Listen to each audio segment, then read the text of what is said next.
ত্রিপুরার লেফুঙ্গা থানার নাকের ডগায় রমরমিয়ে চলছে দিবারাত্রি জুয়ার আসর। পুলিশের ভূমিকা নিয়ে উঠছে প্রশ্ন। রাস পূর্ণিমা উপলক্ষে ত্রিপুরার লেফুঙ্গা থানার নাকের ডগায় ত্রিপুরা স্টেট রাইফেলস জওয়ানদের ক্যাম্পের সঙ্গে একটি মন্দিরে চলছে দিবারাত্রি ঝান্ডিমুন্ডা জুয়ার আসর। এই জুয়াকে কেন্দ্র করে চলছে প্রকাশ্য মরণ নেশা, ড্রাগসের কেনাবেচা এবং সেবন চলছে। উপজাতি যুবকরা বিশেষ করে এই সকল মরণ নেশা ড্রাগসের আসর জমাচ্ছে বলে সূত্রের খবর।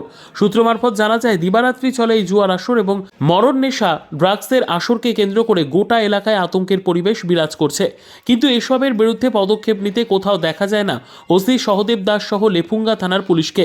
স্থানীয় সূত্র মারফত জানা যায় মোটা অঙ্কের টাকার বিনিময়ে ম্যানেজ হয়েছে সপ্তাহব্যাপী এই জুয়ার আসর। স্থানীয় সচেতক মহলের দাবি, এই জুয়া ড্রাগস ধ্বংস করে দিচ্ছে জাতি উপজাতি যুবকদের ভবিষ্যৎ। এই জুয়া এবং ড্রাগসের বিরুদ্ধে আগামী দিনে রাস্তায় নামতে পারেন গোটা এলাকার জনগণ। Bureau report, PB news. আপনার কি ফ্ল্যাট দরকার? চলে আসুন রয়্যাল কনস্ট্রাকশনে। এখানে সুলভ মূল্যে জমি জায়গা ক্রয় ও বিক্রয় করা হয়, অথবা জমি সংক্রান্ত কাগজপত্র সঠিকভাবে তৈরি করা হয়। পূর্ব বর্ধমানের একমাত্র প্রতিষ্ঠান, তার নাম রয়্যাল কনস্ট্রাকশন। আজই চলে আসুন। ঠিকানা পূর্ব Bardhaman hawkers market, room number 24, দ্বিতলে। যোগাযোগ করুন এই নম্বরে 9674700421 অথবা 8967838995। আর দেরি নয়, এখনই চলে আসুন রয়্যাল কনস্ট্রাকশনে।